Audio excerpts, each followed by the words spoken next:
ሰሜ ባላገሩ ካረፈ እንደ ቀልድ 5 ቀን ሞላው። ስለማረፉ እንጂ ስለመታመሙ የሰማነው ዜና ሳይኖር ነው በድንገት አርፏል የሚል ዜና የሰማነው። ከማረፉ በፊት ሰይፉ ፋንታሁንና አንድ ሾው ላይ ቀርቦ ክብደት ከመጨመሩ ውጪ ምንም አይነት በሽታ እንደሌለበት፣ ምንም አይነት ህመም እንደማይሰማው ነግሮን ነበረ። እንዳውም የሆነ ሆስፒታልና የሆነ ጂም ገብቶ 10 ኪሎ ግራም በአጭር ጊዜ ውስጥ መቀነሱን ነግሮናል። እኛም ተክለሰውነቱን አይተን መቀነሱን አይተናል። በድንገት ግን አርፏል የሚል ዜና ሰማን። እንዴት ሊሆን ቻለ የሚል የሚያስረዳን አካል ሊኖር የሚገባ አይመስላችሁ? ቤተሰቦቹ፣ ጂም ቤቱ ወይም ደግሞ ሆስፒታሉ በድንገት የሞተበትን ምክንያት እንዲህ ነው ሊለን የሚገባ አይመስላችሁም? ሁል ጊዜ ጭንቅላቴ ውስጥ ስለሚመላለስ ነው። ቤተሰቦቹ ወይም ጓደኞቹ የአሟሟት ሁኔታ የምታውቁ ሰዎች እንደኔ ጥያቄ ያላቸው ሰዎች ይኖራሉና ብታስረዱን መልካም ነው። ለሌላም አካል መማሪያ ሊሆን ስለሚችል። እኔ ትውልድ እቃቃ የሚባል ጨዋታ ነበረው። እናቶቻችን ቡና ያፈሉና እንጀራ ላይ ሚጥሚጣ ወይም በርበሬ ነገር አድርገው እሷን እየቀማመሱ ቡናቸውን እየጠጡ ወሬያቸውን ይደስቃሉ። እቺኑ ይዘንኛ ቅጠል ቆርጠን ትንሽ አፈር ነገር አላው ላይ ደብ አድርገን ቆርኪ ለቅመን እነሱ እንደሚያደርጉት እናደርጋለን። ይህ ጨዋታ እቃቃ ይባላል።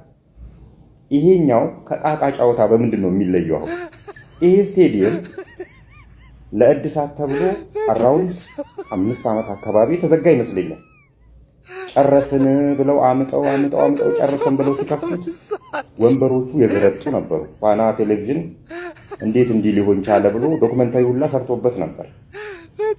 ይሄው እንግዲህ ትላንትና ዝናብ ዘነበ ተብሎ ሐይቅ መሆኑ እኮ አይደለም ደግሞ ችግሩን ሊፈቱበት የሄዱት መንገድ ምን አይነት ግድየለሽ እንደሆኑ ሜዳ ሙሉ ውሃን አዲስ መወልወያ ገዝተው በመወልወያ ምን ያህል እዚህ አካባቢ ያሉ ሰዎች ስፖርቱ አካባቢ ያሉ ሰዎች ስለ ስፖርቱ ደንታ የሌላቸው ሆዳቸውን ከርስኬ ብቻ መሆናቸውን ምርጥ ማሳያ ነው። አንዳንዴ እንደውም እኔ ዲኤስቲቪ እንኳን ከኢትዮጵያ እግር ኳስ ውስጥ ወጣ ነው የምለው። ይሄን ጉዳችንን ለዓለም አሰራይቶልን መሳቂያ አድርጎን ነበረ። እነ አርቲስት ሰራዊት ፍቅሬ ክሳቸው እንዲቋረጥላቸው ጠየቁ። ቲክታከሩ መንሱር ጀማል በጠቅላይ ፍርድ ቤትም የዋስትና ጥያቄው ታግዷል። ዝርዝሩን በአጭሩ አቀርባለሁ። ከፊንቴክ ኢንቨስትመንት ጋር በተያያዘ ተጠርጥረው በክስ ላይ የሚገኙት አርቲስቶች ለፍትህ ሚኒስትር አቤቱታ ማቅረባቸውን ዘሀበሻ ሰምቷል።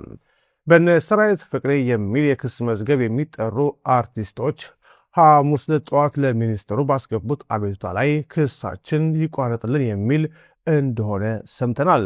አርቲስቶቹ ቀደም ባለ ሕይወታቸው የሰሩትን መልካም ስራና የተሰጣቸውን እውቅና እንዲሁም የምስጋና ሰነዶች በማያያዝና ለሀገር ሰርተነዋል ያሉትን ስራ በመዘርዘር የክሳችን ይቋረጥልን አቤቱታ እንዳስገቡም የፍትህ ሚኒስቴር ምንጮች ለዘሀበሻ ገልጸዋል። የፊንቴክ ተበዳዮች የሆኑ ሰዎች በአምቢስ አካባቢ ወደሚገኘው የፍትህ ሚኒስቴር መስሪያ ቤት ተሰብስበው በመሄድ ጉዳያችን ይታይልን የሚል አቤቱታ ለሚኒስትሯ አቅርበው ነበረ። የፍትህ ሚኒስቴር የተበዳዮችን ጥያቄ ተከትለው ለፌዴራል ፖሊስ የምርመራ አቅጣጫ በማስቀመጡ በአሁኑ ወቅት ሰፋፊ ማስረጃዎችና ከ60 በላይ ምስክሮች ተደራጅተው የፍርድ ሂደቱ እንደቀጠለ ይገኛል። የፍርድ ቤት ሂደቱ በዚህ ደረጃ በደረሰበትና ማስረጃ በተደራጀበት ሁኔታ አርቲስቶቹ ክስ ይቋረጥልን ብለው አቤቱታ ማቅረባቸው የህግ አማካሪ የላቸውም ወይ የሚያስብል መሆኑን የጠየቅናቸው የህግ ባለሙያ አስተያየታቸውን ሰጥተውናል። በዚህ የክስ መዝገብ ክስ ቀርቦበት የስር ፍርድ ቤት ዋስትና የከለከለው ቲክታከሩ መንሱር ጀማል ውሳኔ በመቃወም ለጠቅላይ ፍርድ ቤት ይግባኝ አቅርቦ ነበረ። ሆኖም ይግባኙ የተመለከተው የጠቅላይ ፍርድ ቤት የስር ፍርድ ቤት ሰጠውን የዋስትና መከልከል ውሳኔ የሚነቀፍ ሆኖ አላገኘውም። በመሆኑም የዋስትና ክልከላውን በማጽናት መንሱር ጀማል የፍርድ ሂደቱን በቂሊንጦ ማረሚያ ቤት ሆኖ እንዲከታተል የመጨረሻ ውሳኔ አስተላልፏል። ከዚህ በኋላ ቲክታከሩ መንሱር ጀማል ወደ ሰበር ችሎት ይሄዳል ተብሎ ይጠበቃል። የአሜሪካ ዜግነት የወሰዱ ከ250 በላይ ሰዎች ዜግነታቸው ሊቀማ ነው። የአሜሪካ ጀስቲስ ዲፓርትመንት በህገወጥ መንገድ ወይም በማጭበርበር ዜግነት አግኝተዋል የተባሉ ዜጎችን ዜግነት የመቀማት ሰፊ ዘመቻ መጀመሩ ተሰማ። እንደ አውሮፓውያን አቆጣጠር እስከ ሰፕቴምበር 30 2026 በሚጠናቀቀው በዚህ የበጀት ዓመት ውስጥ ብቻ ቢያንስ በ250 ሰዎች ላይ የዜግነት መሻር ክስ በፌዴራል ፍርድ ቤቶች ለመመስረት እቅድ መያዙ ተገልጿል። ይህ እርምጃ ህጋዊ የኢሚግሬሽን ሂደቱን ለማጥበቅ በትራምፕ አስተዳደር እየተወሰደ ያለው ጠንከር ያለ ዘመቻ አካል ሲሆን ባለፉት ጥቂት ዓመታት ውስጥ ብቻ በደርዘን የሚቆጠሩ ተመሳሳይ ክሶች ተመስርተዋል። ከዚህ ቀደም በነበሩ የአሜሪካ መንግስታት የወሰዱትን ዜግነት መልሶ መክፈፍ ወይም ዲናቹራላይዜሽን በጣም አልፎ አልፎ የሚተገበር የተለየ አሳር ነበረ። ለምሳሌ ከ1990 እስከ 2017 ባሉት ዓመታት ውስጥ በአማካኝ በዓመት 11 ክሶች ብቻ ነበረ የሚመሰረቱትም። አሁን ግን ቁጥሩ ወደ 250 ማደጉን የአስተዳደሩን አቋም ክብደት ያሳያል።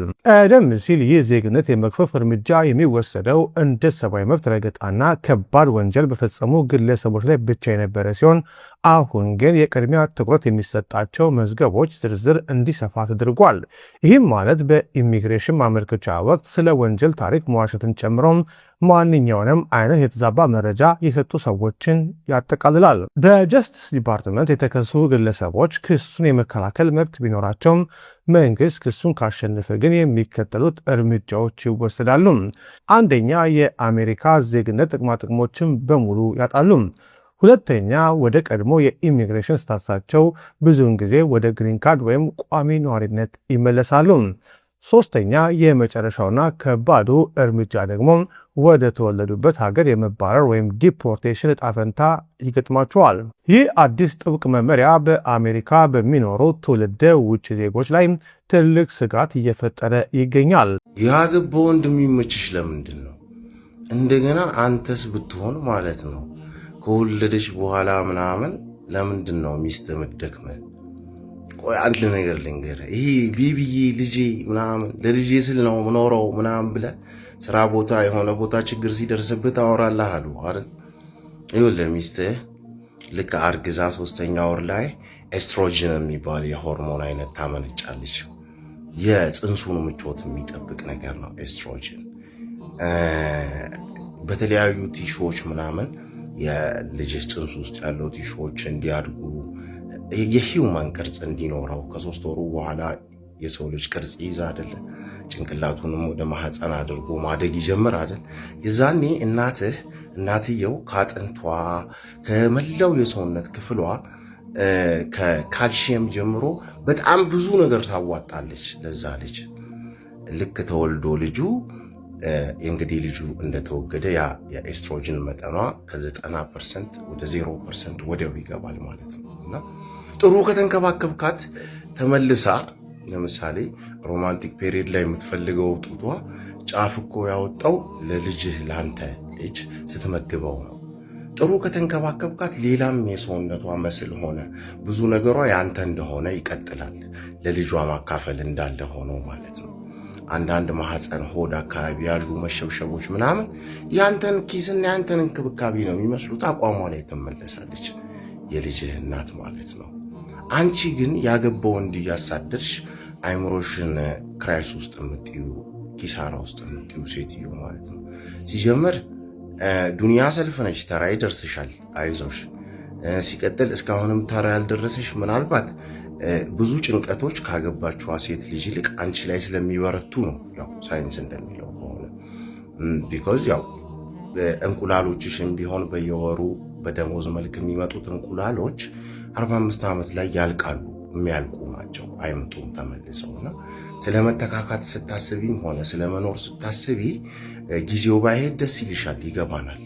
ግን ያንቺም ሆርሞን ልክ እንደሷ ይበዛና ስርክፍክፍት ያለሽ ይሄ መናቅ የለመደው መንከባከብ ምናምን የማያውቀው ሰውዬ ነገ ተነገ ወዲያ ያንቺን ብታረጊው አንቺ ላይም ያ ነገር ሲከሰት መሄዱን አይተውም።